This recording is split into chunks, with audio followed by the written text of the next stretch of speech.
Class 8, chapter 2, linear equation in one variable. Okay, so you have already studied about the algebraic expressions. Algebraic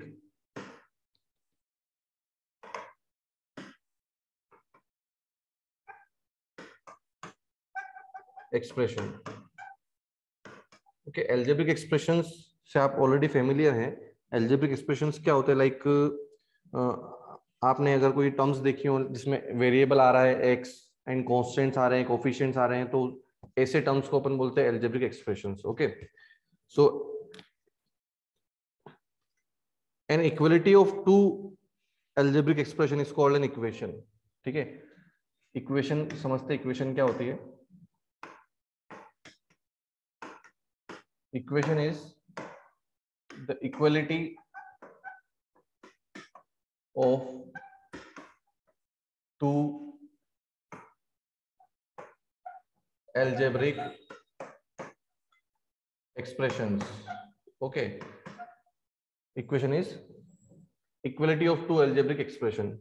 Like if 3x plus 5, ये example है, equal to 2x plus 2 or 2x plus 3, then this is the equation. Okay, इसको आप simplify कर सकते हैं. हालांकि simplify कैसे होगा?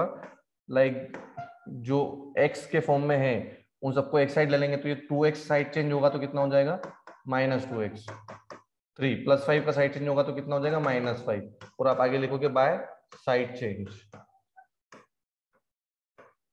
ठीक है, इस टाइप के क्वेश्चन आपने ऑलरेडी सॉल्व किए होंगे.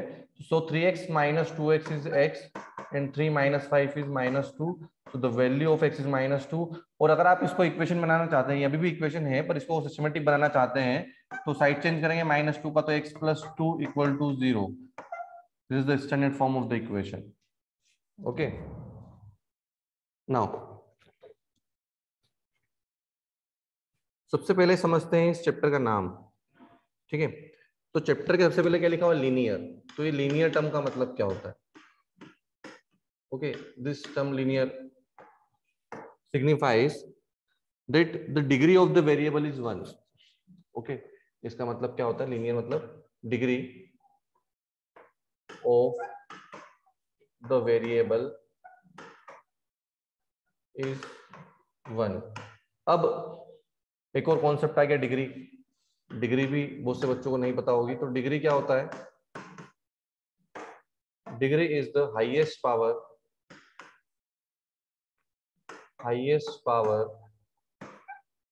of the variable in a equation. किसी भी इक्वेशन में वेरिएबल की हाईएस्ट पावर को बोलते हैं डिग्री. ठीक है, जिससे 2x + 5 = 0 ये एक इक्वेशन है ना. इसमें अगर मैं देखूं यहाँ पर तो x की पावर कुछ नहीं है, मतलब 1 है. तो डिग्री कितनी हो जाएगी? डिग्री हो जाएगी 1. पर अगर मैंने ऐसा लिखा है 3x² + 2x + 5 = 0, तो आप देखें यहाँ पर कि x की पावर 2 है, x की पावर 1 है. तो पावर दोनों में से बड़ी पावर कौन सी है? 2 पावर बड़ी है, तो यहाँ पर डिग्री हो जाएगी 2. तो highest power of the variable. Variable क्या होता है? भाई कुछ चीज टर्म ये भी अगर आपको क्लियर नहीं हो तो ये भी बता देता हूं मैं. वेरिएबल. ओके, तो वेरिएबल क्या होता है? whose value can vary. ठीक है, मतलब पर्सन टू पर्सन उसकी जिसकी वैल्यू चेंज हो सकती है उसको बोलते हैं वेरिएबल. और mainly denoted by x, y, s, t. Mainly in terms का यूज करते हुए आप वेरिएबल्स को डिनोट करते हैं. ठीक है,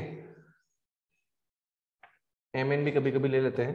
तो वेरिएबल क्या होता है? जिसकी value person to person vary कर सकती है. जैसे अगर मैं बोलूं कोई नंबर आप सोचिए, है ना, थिंक अबाउट अ नंबर, या फिर मैंने x लिखा, तो बताइए x की वैल्यू आपके अकॉर्डिंग क्या होगी? आप कोई भी नंबर बोल सकते हैं, है ना. तो अगर डिफरेंट स्टूडेंट है और उन्होंने अपने माइंड में एक नंबर सोचा है तो चांसेस बहुत ज्यादा रहेंगे कि ये नंबर क्या हो? डिफरेंट हो. इसलिए इसको वेरिएबल बोलते हैं. ठीक है, तो सभी को ये लीनियर टर्म का मतलब क्लियर हुआ। लीनियर मतलब डिग्री कितनी होती है 1, और डिग्री क्या होती है highest power of the variable.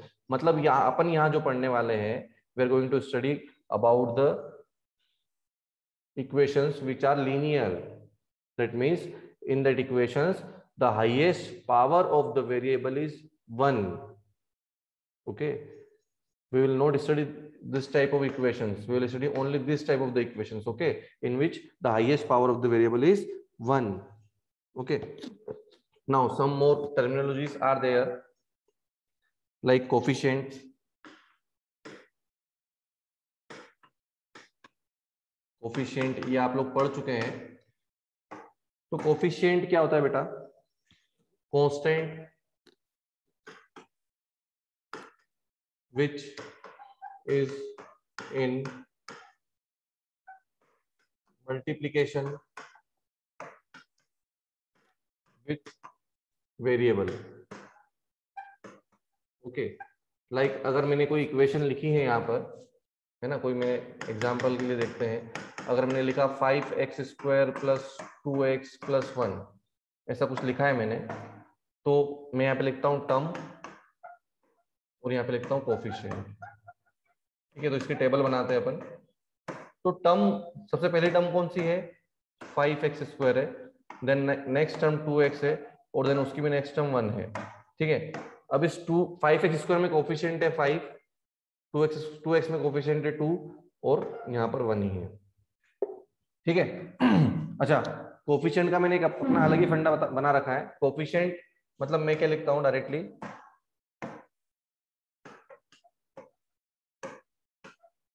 Multiply, है ना, मल्टीप्लाई वाला पड़ोसी। ठीक है, जो भी वेरिएबल हो उसके मल्टीप्लाई में जो कोफिशिएंट होता है, मल्टीप्लाई में जो नंबर होता है, मल्टीप्लाई वाला जो पड़ोसी होता है, उसको कोफिशिएंट बोलते हैं। ठीक है, जैसे अगर आप यहाँ देखो तो इस 5x² को आप लिख सकते हो 5 × x²।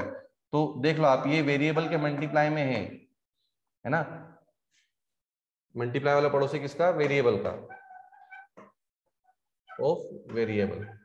ठीक है, तो ये वेरिएबल है x, उसके मल्टीप्लाई में कौन है? x 5 है ना। यहाँ पर इसको 2 × x लिख सकते हैं, तो x वेरिएबल उसके मल्टीप्लाई में 2 है। अब यहाँ पर तो 1 ही है ऑलरेडी, तो ये एज इट इज आ जाएगा।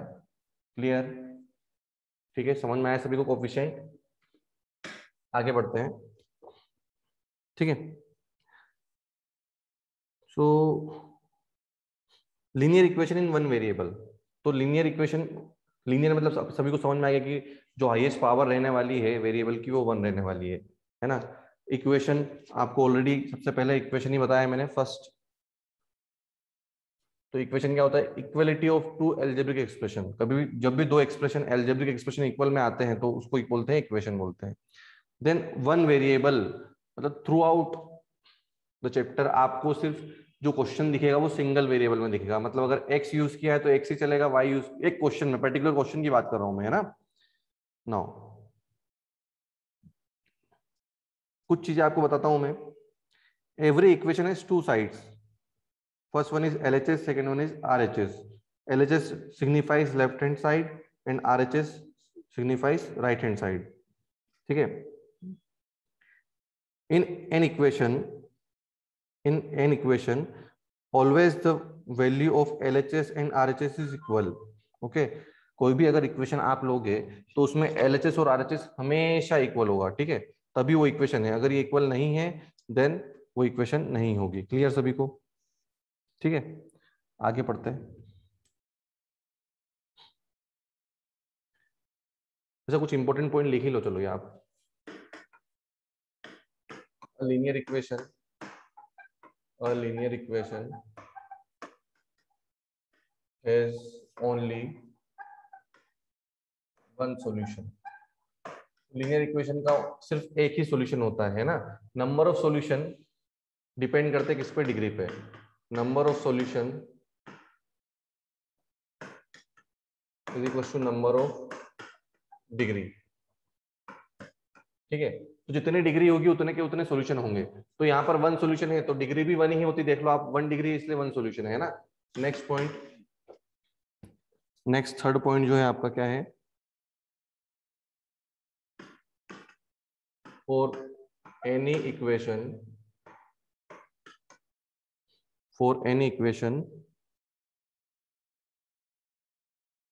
LHS and RHS must be equal। ठीक है, LHS और RHS हमेशा इक्वल होंगे। ठीक है,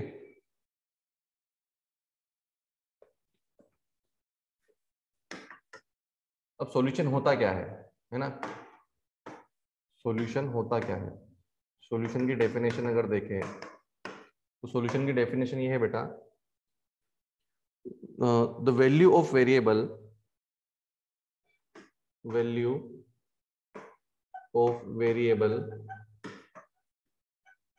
है ना, जो एक्स और वाई की वैल्यूज आप फाइंड करोगे वो वैल्यू ऑफ वेरिएबल होती है। The value of variable is known as the solution, is known as the solution of linear equation। Okay okay, so मैंने आपको एक्सप्लेन किया था सॉल्यूशन। अब सॉल्यूशन के बाद अपन देखते हैं कि सबसे इंपॉर्टेंट क्वेश्चन आता है दिमाग में कि how to solve linear equation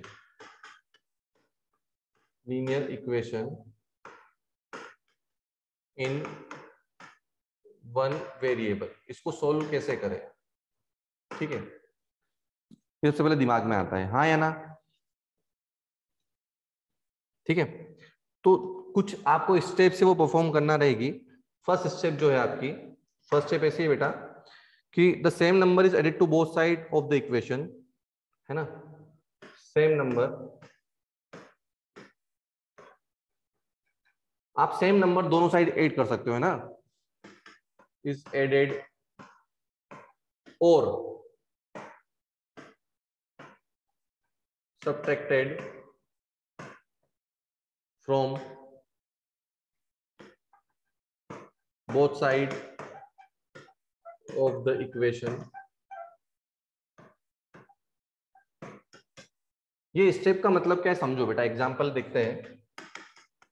ठीक है, अगर if there is a equation like x equal to 4, है ना, या फिर समझो और सिंपल तरीके से समझते हैं, इफ 4 इक्वल्स टू 4 है, 4 इक्वल्स टू 4 तो होता ही है obviously, and if I added both side the same number, then the result of this is also equal, है ना। And one more thing, if 4 equals to 4, then if I subtracted the same number from both the sides of the equation, then too the result is same।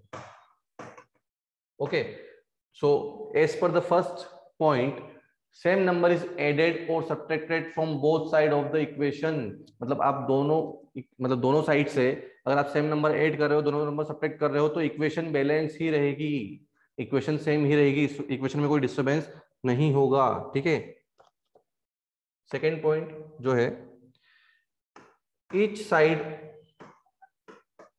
Of equation is multiplied or divided by a non-zero number, multiplied or divided by a non-zero number। ठीक है, इसका भी example देखते हैं। 4 equal to 4 होता ही है। ठीक है, अगर आपने क्या किया, दोनों साइड सेम नंबर से मल्टीप्लाई किया, लाइक 2 से मल्टीप्लाई किया, तो आपको मिलेगा 8 इक्वल टू 8, है ना। एक नंबर है आपके पास 5 के इक्वल होता है ना। अगर आपने दोनों को डिवाइड किया 2 से, तो आपको मिलेगा 2.5 इक्वल टू 2.5। क्लियर। तो ये चीजें, ये दोनों पॉइंट क्या यूज में आएंगे आपको, तो बेटा ये दोनों पॉइंट आपको हेल्प करेंगे किसी भी लीनियर इक्वेशन को सोल्व करने में। ठीक है, तो एक एग्जांपल के थ्रू समझते हैं। ये जो स्टेप्स मैंने आपको बताई, ये दोनों पॉइंट्स आपकी इक्वेशन को हमेशा बैलेंस रखेंगे, है ना, आपकी इक्वेशन डिस्टर्ब नहीं होगी इससे, ठीक है। तो देखो देखते हैं फर्स्ट एक क्वेश्चन आपको लिखा है find the solution, find the solution of 4x - 2 = 10। Okay, तो ये साइड चेंज वाला जो कॉन्सेप्ट है वो आपके दिमाग में कैसे आया, देखो इस तरीके से आया कि सबसे पहले क्या है, आपने इस इक्वेशन को लिखा 4x - 2 = 10। अब सबसे पहले आप ये ट्राई करोगे कि LHS में है आपका वेरिएबल रहे, तो वेरिएबल ऑलरेडी LHS में ही है ना, ये लेफ्ट हैंड साइड है और ये राइट हैंड साइड है, ठीक है। अब आपके दिमाग में वो सर ये तो इक्वल कहां पर है, 4x - 2 तो LHS है और 10 RHS है, तो बेटा ऑलरेडी इक्वल का साइन लगा है, मतलब ये इक्वल है, 100% इक्वल है, ठीक है। आपको वो x की वैल्यू फाइंड करनी है, ऐसी वैल्यू जिससे ये दोनों बैलेंस हो जाए, जिससे दोनों बैलेंस दिखने लग जाए, है ना। तो LHS और RHS दोनों आपको दिख रहे हैं यहाँ पर, तो आपको वेरिएबल हमेशा LHS में रखना है, तो वेरिएबल ऑलरेडी LHS में है ही सही, है ना, LHS मतलब लेफ्ट हैंड साइड, ठीक है। अब आप क्या करेंगे ऑन, अब देखो LHS से ये -2 को हटाना है, इस -2 को कैसे हटा पाएंगे, किसी भी नंबर, अगर मेरे पास -4 है तो मैं इसमें क्या ऐड करूं कि मुझे 0 मिले, तो सिंपल सी बात है +4, है ना। मेरे पास अगर कोई नंबर है -x, तो मैं इसमें क्या ऐड करूं कि मुझे 0 मिले, तो x ऐड करूं, सिंपल सी बात है। तो मेरे पास -2 ऑलरेडी है, तो मैं -2 में क्या ऐड करूं कि मुझे 0 मिल जाए, तभी तो ये -2 हट जाएगा यहां से, तो -2 में मुझे क्या ऐड करना पड़ेगा, +2। ओके, -2 में मुझे ऐड करना पड़ेगा +2, ठीक है। तो क्या करूंगा, on adding to both side, दोनों साइड ऐड कर लिया मैंने 2, तो क्या होगा 4x - 2 +2 और इधर आएगा 10 +2, ठीक है। दोनों साइड ऐड किया तो इक्वेशन बैलेंस रहेगी। अब -2 और +2 हो गया कैंसिल, वेनिश हो गया, तो बचेगा सिर्फ 4x = 12, ठीक है। अब मुझे क्या करना है, I have to find the value of x, तो x के मल्टीप्लाई में कौन है 4, तो क्या करूंगा मैं, ऑन डिवाइडिंग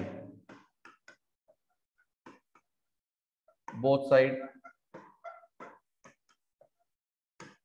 बाय 4, मतलब आप समझ रहे हो, ये 2 जो था ये सब्ट्रैक्शन में था, है ना, 2 के आगे साइन नेगेटिव मतलब सब्ट्रैक्शन में था, तो मैंने क्या करा, ऐड किया, ठीक है। ऐसे ही ये जो x के मल्टीप्लाई में कौन था 4, ठीक है, तो मैं क्या कर रहा हूं, डिवाइड कर रहा हूं, तो ये इसके अकॉर्डिंग आपको देखना पड़ेगा, अगर आपका नंबर पॉजिटिव है मतलब प्लस में है तो आपको उसको सब्ट्रैक्ट करना पड़ेगा, और अगर माइनस में है तो ऐड करना पड़ेगा, ठीक है। ये सब डिपेंड करेगा वेरिएबल के ऊपर, तो दोनों साइड आपको 4 से डिवाइड करना है, तो 4x/4 = 12/4, तो 4 से 4 कैंसल, इधर बच गया x, 4 की टेबल सभी को आती होगी, तो x की वैल्यू आपकी आ गई 3, so the value of x here is 3। Okay, clear. अब ये सही है या गलत है चेक करना है ना, वेरिफिकेशन। तो वेरिफिकेशन कैसे होगा, देखो आपकी जो इक्वेशन है 4x - 2 = 10 है ना, तो मैंने सिर्फ LHS लिया है, क्या लिया है, सिर्फ LHS, तो LHS कितना है 4x - 2, तो 4 into what is the value of x, 3 -2, 4 से 12 -2, तो कितना आ गया 10, मैंने LHS लिया था और वो RHS के इक्वल आ गया, तो LHS = RHS, hence verified. Okay,